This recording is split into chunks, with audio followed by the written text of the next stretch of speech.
Hello, what's up?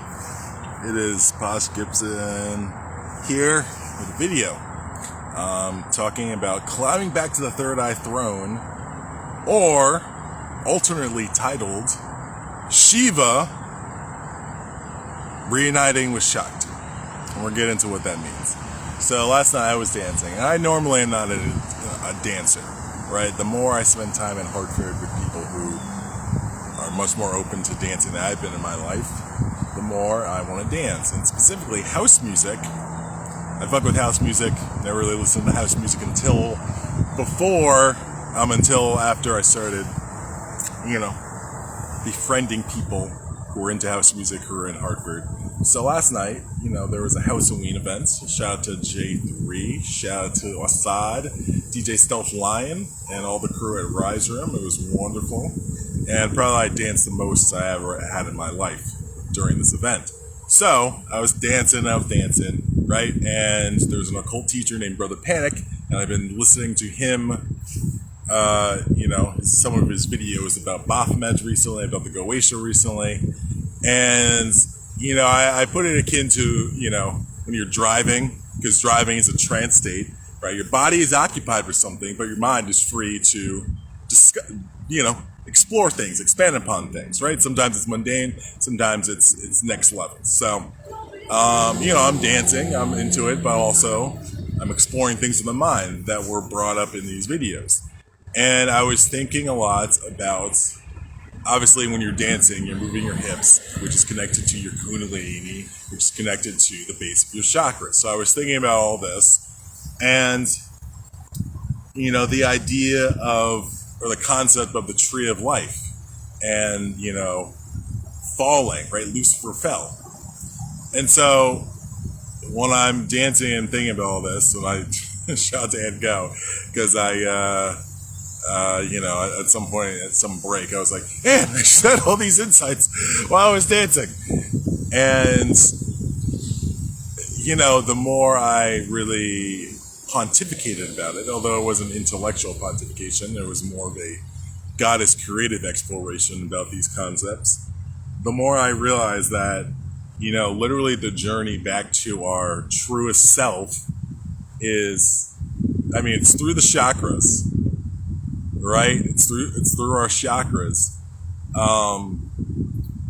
But it's the hero's journey if it was through the chakras, right? I was thinking about that when I got home last night, about if you took the hero's journey, and I've mentioned that before, you've taken the hero's journey and you plotted that with chakra points, it would totally line up.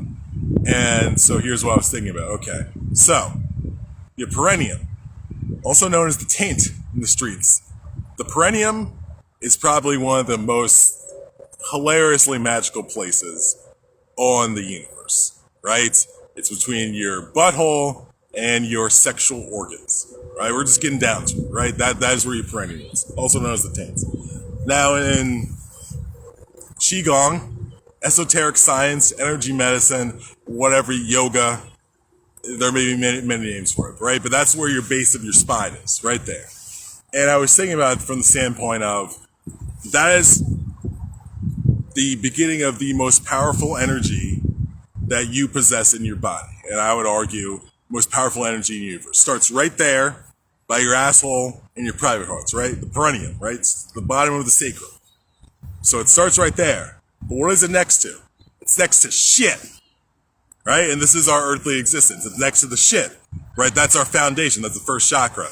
It's next to the shit, right? And sometimes the foundation that you start at is fucked up.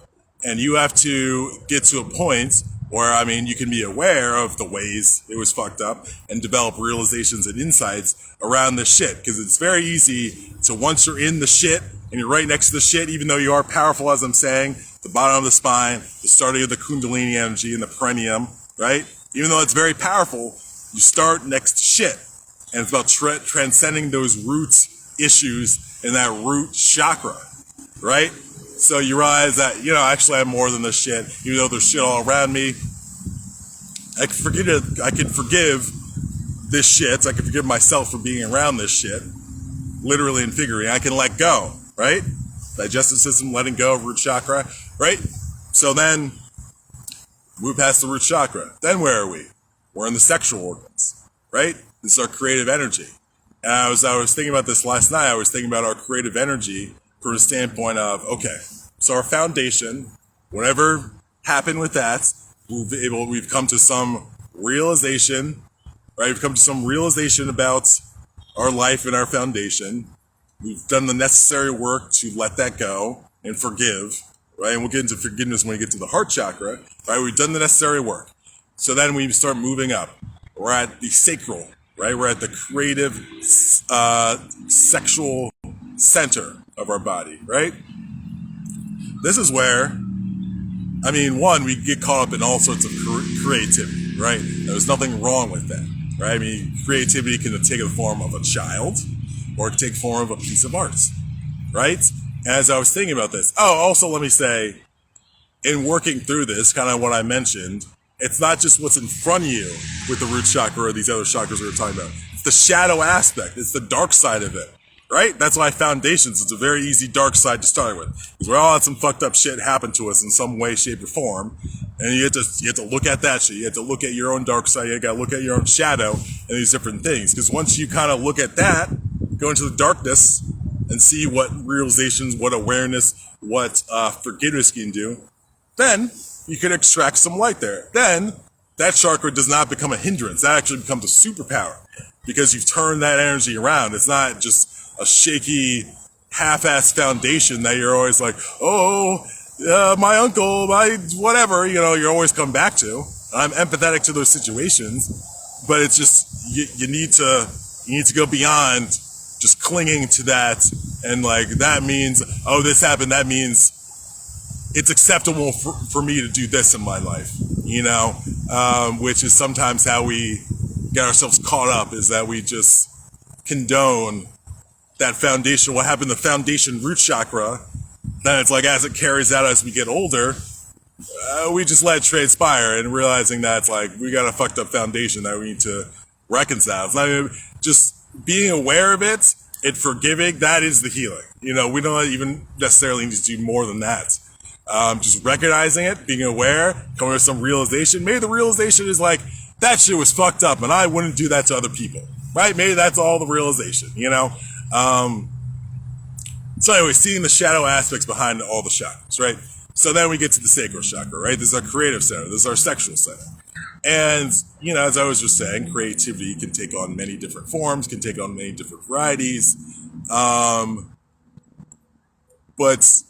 are we just creating out of our own ego, right? And you can make a case that having kids is something out of your own ego, right? So I want there needs to be more me's here.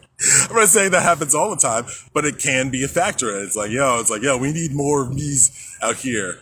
We need more yous out here. Let's together make a me and you. You know what I'm saying? So it's like, why are we creating? What is the intention behind our creation? Are we just pretending we're creating and not actually bringing anything into existence that is utilizing our inherent God and goddess force that we all have? Or are we just mimicking something? Or are we just doing a copycat recipe, as they call it on Pinterest? Which sometimes that's part of it. Sometimes it's like, but it's like, what are you adding? It's the idea in improv. Yes, and. Right? Like the idea that if someone starts a scene and they start doing something, right, you accept what they're doing and you add to it. Right? That's how you keep it going. You add to it, right? You take it a little bit further. Maybe you add an accent, maybe you add this, right? So anyways, our sacral chakra, what are the shadow aspects behind our sacral chakra? What's going on there? Maybe we're banging because of whatever, right? What is the motivation? What is the shadow aspects behind our sacral chakra and our creativity? And the creativity in all forms. Or maybe we're just consuming creative energy. We're not actually creating anything. We're not actually being out there without guardrails. Like if you go bowling, they put up those bumpers on the side, right? That's like, yeah, you can get a strike easier, but what are you doing? I mean, I understand for kids, but adults, come on. learn how to bowl. But, you know, it's like, are we doing things that are expanding outside these bumpers, right? We'll see what happens, right? Maybe it's a total flop and the bowling ball goes 4 lanes down, but at least you tried something outside of the bumpers.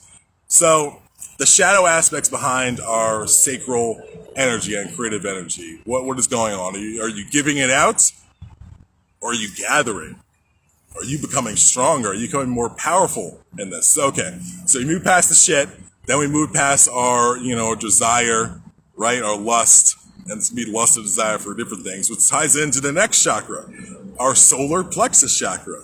And this is the action chakra, right? And these 3 are the lower chakras, which are our animal or lower self, right? The heart is the crossroads.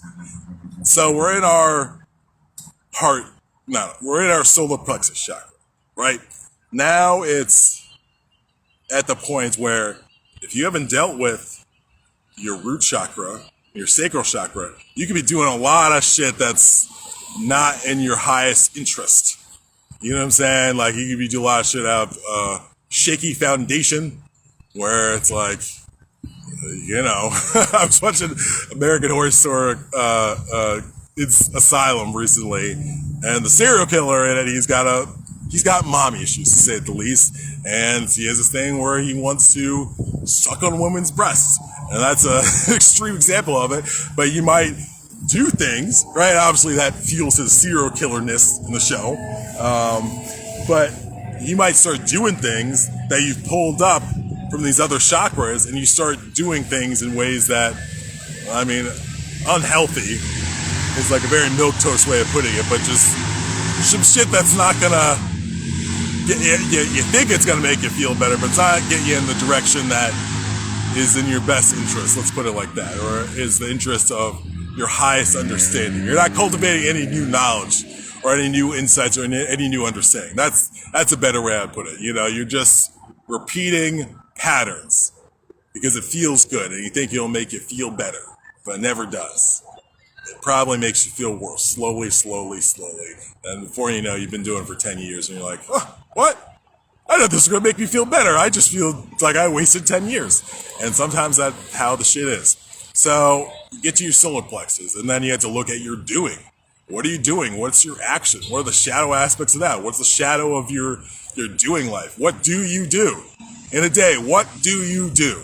And do you want to do those things? And why are you doing those things? And what is the intention behind you doing those things? And being honest with yourself. Because I've done it always this way, that's the worst answer you could ever fucking give. Because tradition. Fuck tradition. That's the shit. Like, no. Give me a better answer than tradition. Why are you doing the shit you do in your day? Why are you? Not why is anybody like, well, because, no, not because of anybody else. Because why are you doing the shit? Right? Like, just so much mundane shit now, I just ask myself, why am I doing this? Right? Why am I doing this right now? And lots of times, it's just a pattern I've kept up with. And it just comes to a point where I'm like, oh, what's up with this pattern? Is this pattern helpful? Is it neutral? Is it detrimental in my long-term, again, understanding and insights? Is it like, okay, for example, if I'm always going to, well, I was recently talking about this with numerous people about going to events. I love events, and there's so many great events. I know so many people who do great events in Hartford and other places, and this is not a rail against people doing events. But,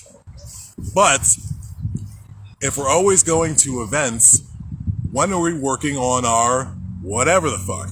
And I would say our whatever the fuck needs to be our inner journey to inner knowing, right? Which is always there, but just whether we're putting energy into it or not. You know, it's like, oh, my car won't drive. It's like, well, is there gas in it? You know, and that's our attention and focus. You know, it's like, are we putting our attention and focus in other people? Which there's nothing on the surface wrong with that. But you have to be honest with yourself. What's the shit that if you didn't go to the event, what's the shit that you could push forward in your life? And I'm mostly talking about spiritual, occult, and mystical, and all that sort of shit. Like, businesses are great too, But like, let's work a little bit higher than businesses, because if you work on the highest level, the businesses, that shit will work itself out. Not that it'll literally do itself without you doing anything, but when you do work on that part of it, that shit will seem like nothing. Like, oh, okay, like, oh, we gotta put up a few websites, we gotta put some social media posts out. Oh, big deal, right? Because it's like, it comes down to it, right? So, what are you, to get back on course? I was getting a little ranty, but that's how the guy's energy is working, because it's, whenever I start a video, I'm like, oh, okay, here are the points I want to hit, here's what I want to talk about, here's the order, right? But the guys doesn't work like that. And I'm just really working to always trust that energy.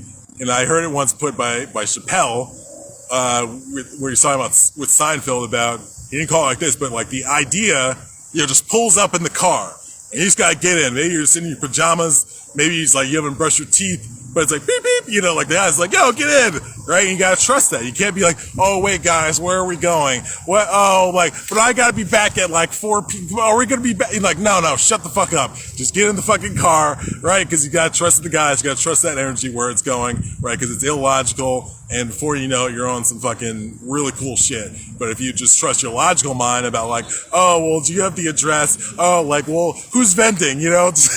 Like, just get in the fucking car, right? So, as much as I've always not liked when I go on rants, I realize that's indicative of being in out of a logical mind and being into more of a goddess right brain mind. So, back to the chakra. So what do you do with your day? What do you do with your time? Right? Do you want to do these things? Right? And really think about it, and think about your lower chakras, about like how any sort of thing you may feel bad about, how you grew up, how you were raised, what happened to you when you were younger, right? And then mix that with anything you feel about your creative capacity, right? And this creative capacity can take in the form of obviously art, can take in the form of children, can take in the form of experiences, whatever you want to view it as. And then bring that up and look at it through your solar plexus chakra. And what are you doing or doing that may have been influenced by those other two chakras? And like, leading you to do shit that, again, it's not leading you to understanding and insights. I mean, maybe it is in a very long, circuitous way, right? It's like if you keep missing your exit, and you keep kind of going around, right? You kind of get back on the highway. It's like you keep doing that, but that's not really too fun, right? Just seeing the same exit over and over again, right? So then you forgive, right? You forgive yourself, whatever's going with your solar plexus chakra, and you keep it on moving up, right? And then you come to the heart, right? Get to your heart. This is the crossroads. And, literally, if you wanted to, and okay, so you're out of your lower self. You're basically, again, at the crossroads. So you're out of your lower self. You've done your work in these lower three chakras. You've forgiven. You've looked at the dark side at them. You look at the shadow aspects, right? And you've made your way up to the heart, right? And this is where the forgiveness and letting go really needs to happen. It should have been happening already, right? When you're down at the shit, right? Because that's like the last place. It's like, you need to start the letting go there, literally and figuratively. So, excuse me. So, we're at the heart now. And this is where a lot of forgiveness, can cloud the thing. Oh, and also let me just stop right here and mention about climbing back to the third eye throne and the Shiva reunited with Shakti. So Shiva is from Hindu mythology, right? And Shakti is the consort or lover of Shiva, right? Shiva, right? Remember, like I've said this before. Hey, everybody. Just in case you weren't aware, mythology, I would argue all mythology, is telling many different stories. It's telling a story of like, oh, these lovers, Shiva Shakti, right? Blah, blah, blah. They get into these adventures, right? These things happen. Ooh. Oh, then this person. Oh, then he saves her or whatever, right? Those classic stories. I don't know who's beeping, but apparently they love Shiva and Shakti. Anyways. I don't know why they're beeping. Why are they beeping? They love the story. They can't even hear it, but they love it. So, these stories are on multiple levels. These stories, probably most importantly, these stories are about what's going on in your own body. And so Shiva is what I was mentioning about the perineum, right? Near your butthole, between your butthole and your sexual organs, right? Your sacrum, right? The base of your spine. That's where Shiva is. Shakti in the base of your neck, right? Shakti can't come down to Shiva and be like, yo, Shiva, let's go. Let's travel up the spine.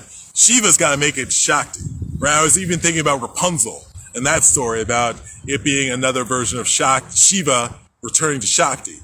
And so this is where the kundalini comes into play, right? Because Shiva is like, yo, my bae, she's all the way up there. I got to make it there, right? And what's the journey? The journey is through the chakras, right? This is the hero's journey. You got to climb up through each chakra to get back to Shakti. There you go, Shakti and chakra. Coincidence or synchronicity? You be the judge. So, Shiva's at the base of the spine, Shakti's at the base of the skull. You have to climb the spinal cord through our chakras to get back to your lover Shakti, right? And that is the journey. That is the journey of enlightenment. You know, it takes place in our own body before anywhere else. It doesn't exist anywhere else besides your own mind and your own body. That's the dirty little secret that they don't tell you in spiritual Sunday school, kids. Okay? So, Shiva is reuniting to Shakti, right, in the throat, right? And think about the throat chakra. We're kind of skipping ahead here, but I'm explaining the Shiva Shakti reuniting part of this whole diatribe or rant. So, the throat chakra is what we normally think about the throat chakra. That's like, oh, me saying shit. That's the fucking human understanding of the shit, right? That's the fucking mundane way of looking at it. And like, you know, look at all the chakras and try to think about them in reverse. How you're normally taught to think about the chakras. I didn't necessarily do that, but that's, you know, I mean, I didn't lay it out in that way. I mean, we could very easily go back, but look at each chakra in reverse in terms of, yeah, normally this chakra, like if you look up the book definition, it's talking about this. But let's try to take it to a higher understanding and realize that its opposite is also connected to it. So, what is the opposite of this chakra? What is the opposite of the throat chakra? Because we're always thinking, going that way. I'm saying things. I'm broadcasting, right? This is an insight I also had last night about broadcasting versus reception. If you want to progress spiritually, it's about understanding reception and having insights with reception. We live in a dimension, we live in a reality that is left brain heavy and broadcast heavy. What is broadcast? What do you mean? What I mean by that is, hey, you got something to say, you tell people. You use your voice. You speak out, right? All that sort of shit. Which, there's nothing wrong with that. But to get to a higher level, you gotta quiet. You gotta be fucking listening. You gotta be receptive, right? You gotta be receptive of things coming to you, right? You're not giving out. You're receiving energy. You're receiving power, right? And even I was looking at a pentagram, right? Or even the Baphomet symbol, sigil. And looking at that, the person was explaining how when it's in the Baphomet form where the star is upside down, right, there's a house in the center, right, and it's right side up. That's actually the way. And at the top, there's sort of a cup, right? And this was connected to the Holy Grail, right? The cup you've seen in Indiana Jones, the Holy Grail, right? That sort of thing. And I was thinking about that, about like, yeah, because the other way, when it's the other way up, with the normal way a pentagram is, there's a point at the top. What does a point remind you of? An antenna, right? That's what, you know, people say is the point, is the point of the pyramid. It was to broadcast out. Right? It was to broadcast to other dimensions. It was to broadcast, the astral project, to connect with that energy. It was an antenna. It was a giant ass fucking antenna. I'm sure there's many other things, but that's one of the insights about what that actually was all about. It was an antenna, right, to connect to a whole bunch of other shit. And I like a library too, and like an energetic library, like many different things, right?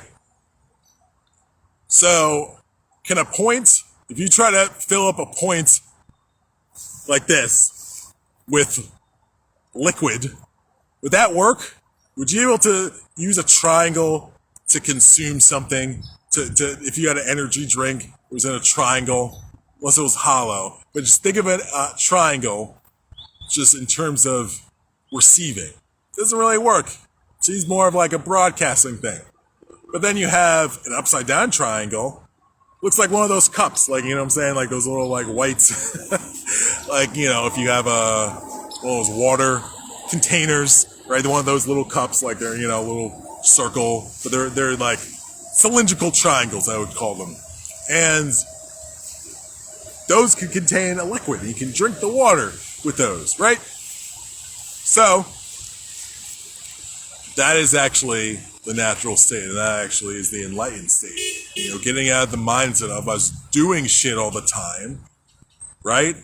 I mean, unless it's like the goddess is like, like just like that person's beeping, like the goddess is outside your house beeping like, nigga, get in the car.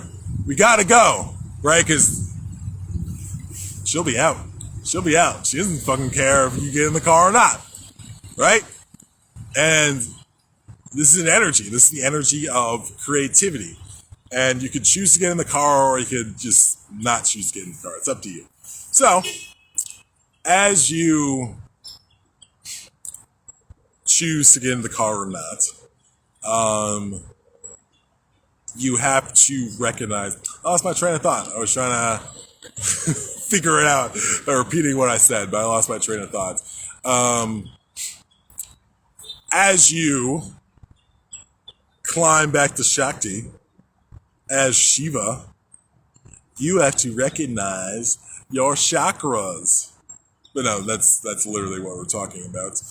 Okay, the triangle on the cup. So yeah, so being in a receptive mode, that is the mode.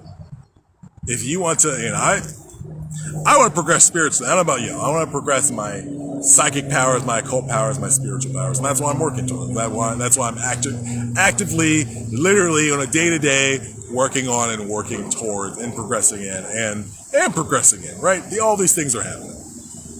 So I've recognized that you have to limit your broadcasting and up your reception, and that is probably the hugest trick that we are conditioned to, you know, see backwards. To think about, it's all about broadcasting. It's all about like, Jesus just help me, or even like, you know, whatever deity, feel like Ganesha, help me, right? That's all broadcasting, right? That's all broadcasting. That's also like, someone once put it as like almost spiritual begging sometimes. It's just a spiritual form of begging, right? But receiving is like, oh yeah, right? It's like if you're making it rain, you're like, oh yeah, you're not like, oh, I hope it makes it rain, you make it rain. And it's a funny example, but it's like you make it happen, like, you know, then when it's coming down, right, that's the reception. Obviously you threw it up in the air, it's not the perfect example, but the point is, it's about reception. It's about increasing your sensitivity, increasing your receptivity, increasing your receptive capability, and that starts in the throat, right? And when you're, that's why that's the first of the upper chakras, where it's like, you know, you're past your animal self. But anyways, let's go back to the heart for a second. So you're at the crossroads, and hopefully you've forgiven people, right? The people who maybe were responsible for the shit and the root chakra, literally and figuratively, in your life. You've forgiven them, and you've forgiven yourself. And you've probed that, and you've done introspective work with that, and you've done, again, looked at the shadows behind the shadows behind the shadows. You've got into all the darkness. You looked under you've left no stone uncovered, as I was thinking about last night. You've left no stone uncovered, right? And through this, you've gained insights, and you've gone further on your path. And the reasons the heart is the crossroads is you can go up, right? But also you can go back down, or you can go to the left, or you can go to the right.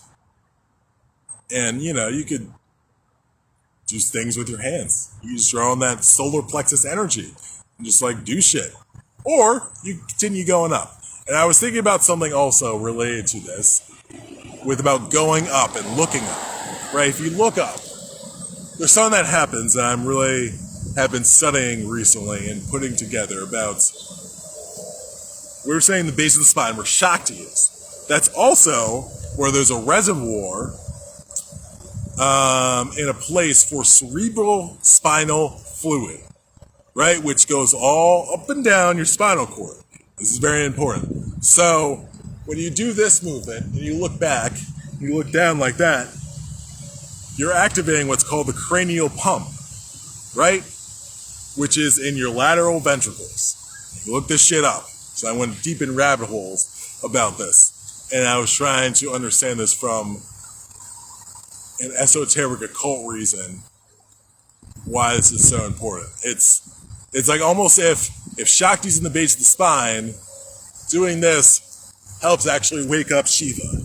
And they can start bringing Shiva to you because it starts activating this cerebral spinal fluid in the base of your spine, right? It starts activating it, and, that's, I believe sometimes it's called like Sea of Galilee. It's like baptizing yourself is with this fluid in the back of your head. And, I would say it's probably what is the kundalini fluid, if you want to use that term, from a mundane scientific standpoint. If we had to be like, this is it, this is the fluid, cerebral spinal fluid. And the lateral ventricle is all about producing, maintaining, and distributing this fluid. Now, if you also read the book Psychomancy, he talks about the brain horns, which is also what the ventricles are called, and simulating your brain horns, which, if we just go through all this, simulating your brain horns so then you can create, produce, distribute, maintain, again, the cerebral spinal fluid where Shakti's hanging out, maybe the fluid is Shakti. Anyways, in the base of the spine, we're getting this going, right? We're getting this energy going. So, you move out of your heart chakra. You've done your forgiveness. You've gotten your insights from your heart. And as is true, the heart is the true mind. The brain is the ego mind, right? Your brain is not your actual mind, right? Your mind is in your heart, right? Your mind is in your cosmic divine heart. And that's where the knowing is, right? The brain, the ego, is always trying to figure things out and have just all these clever plans and, then we're going to do this, and then we're going to go to Idaho, and then we're going to have a festival in Bend, Oregon, or wherever the fuck. Doesn't matter, right? Those are just ego plans, and there's nothing wrong with festivals in Idaho, or whatever the fuck I said. But it's the idea that the ego is always working on plans, right? And it's working on uncertainties with the plans, right? But the heart mind is the inner knowing, right? That is the knowing. It just doesn't even if it's working in concert with your other parts of you to create a festival. Again, it's doing it from a place of knowing. It's not doing it from a place of uncertainty. Right? It's magnetized towards knowing, so it's like, okay, what do we need? Okay, sure, great. It's just, it's not a thing. Just think about something in the mundane world you really know about. It's like if someone knows a lot about sneakers, right? And like someone tried to tell them, they're like, no, this type of Jordans came out in 1998 or whatever the fuck, right? But it came out in 1999, right? It's like that level of knowing where it's like, I know, like, in this episode, Breaking Bad, this happened, or whatever the fuck, right? Just think about that level of knowing where it's like, your shit. Like, that type of paint, that's the fucking paint, right? No, we won't get that sort of paint. This is the paint. This is the brush. This is the type of canvas I like to get, right? You just know, right? You just know some shit. That's the level the heart mind needs to be at, where you're at a level of knowing where it's just so comfortable and so peaceful that it's like, you just have the ego brain is in the corner every once in a while. It's like, ego brain, we need some logistics, right? We need some logistics for this dimension. Come on out. It's like, maybe take the ego brain out of its corner, right? But ego brain can't be running the show. That's a problem. Heart mind is like, oh, shut the fuck up, heart mind. Ego brain's got this, right? Because ego brain is the broadcaster, as we were talking about before. That's the broadcaster, right? We like, hey, everybody, hey, we're doing this. Hey, listen, ego brain, ego brain, ego brain, ego brain, right? Heart mind is like a little bit more soft spoken, like, just like, oh, I'm not gonna yell. Doesn't need to yell, right? Because after a while, you'll figure out the ego brain is full of shit. It's full of bullshit. And it's like, sure, heart mind's like, oh, keep listening to that nigga. See where that gets you. See where that gets you. So, you recognize that you need to be working from the knowing of the heart mind. I was, last time, as I was saying, I was processing and expanding upon and building upon all of this shit. So, yeah, shout out to dancing. Shout out to the kundalini energy. Shout out to Shiva getting back to Shakti. I'm sure that helped. Shiva, are you coming back? Yes, Shakti, I'll be home soon. So, or on the base of the spine, right? It's that receptivity. It's that receptivity we got going on, right? Yeah, sure. It's that voice. And I was even thinking about that receptivity, but also, yeah, the broadcasting of seeking answers, right? And being receptive to what comes back. Something I'm working on. Where is it? That's backwards, but it says astral dynamics.